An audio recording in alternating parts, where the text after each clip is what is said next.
Hello, everybody, and welcome back to another episode of Vet Hub, where we talk about all things military and veteran resources for you. I am your host, Lulu, Coast Guard veteran, and today we will be talking about scholarships and grants. And stay tuned for later on in the video because we'll be doing the normal discounts. So first I want to talk about the organization SVA, Student Veterans of America.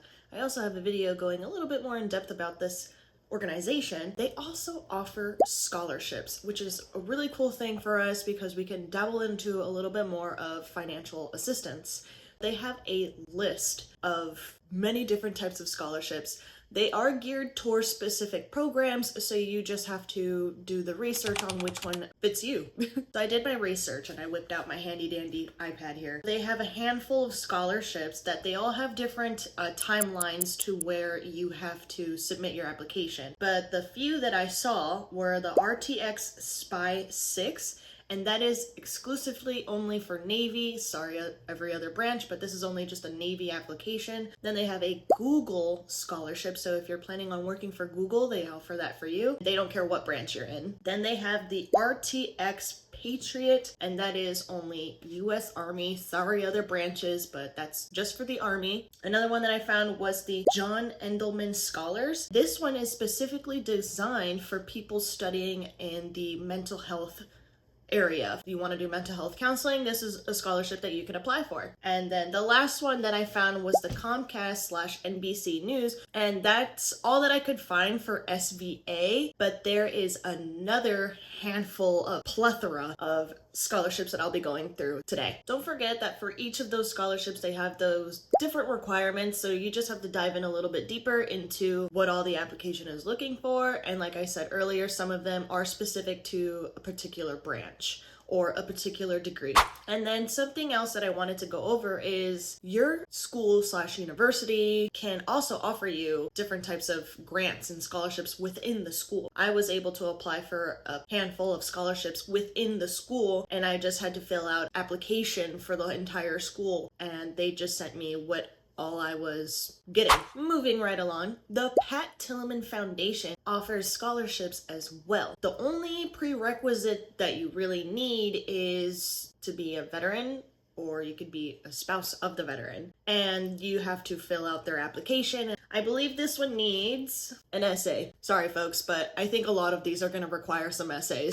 Another one that I got for you is AMVETS, and they will give you a scholarship if you are a veteran, if you are in the National Guard, if you are in the reserves, and you can also do it for your spouse as long as you were a veteran, National Guard, active reserve, and you can put it in for your children as well. I almost forgot. This one is no postgrad, so this is only going to be for your undergraduate.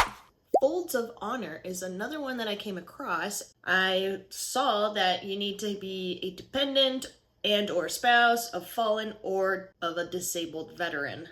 And another cool thing that I found about this one, you don't have to necessarily be a dependent of a veteran or a spouse. You can also just be a first responder, and you can give it to your spouse. So I thought that was pretty cool. Moving right along, the Women's Army Foundation also offers scholarships. For this one, they have a little bit more of prerequisites for even application.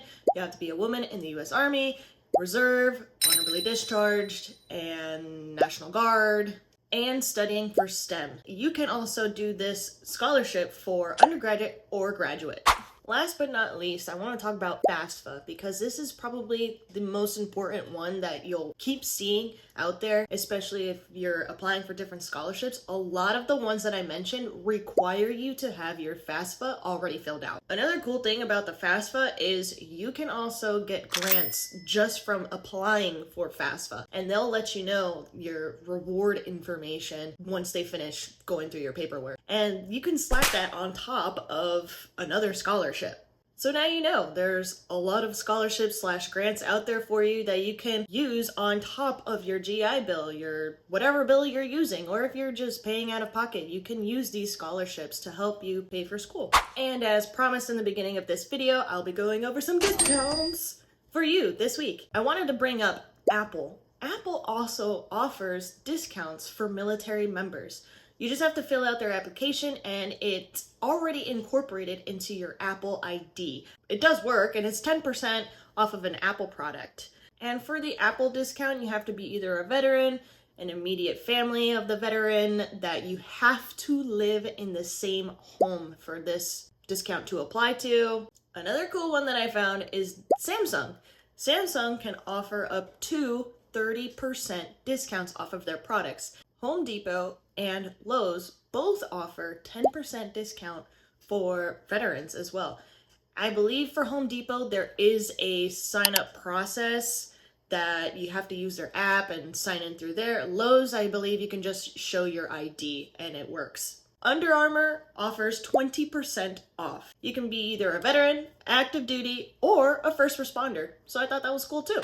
Thank you guys for hanging out with me on another episode of Vet Hub. Stay tuned for next week. We'll be going over some different things, and hopefully this video was beneficial to you. Hopefully more to come will be of benefic service to you. I'm your host Lulu, and we'll see you guys next week.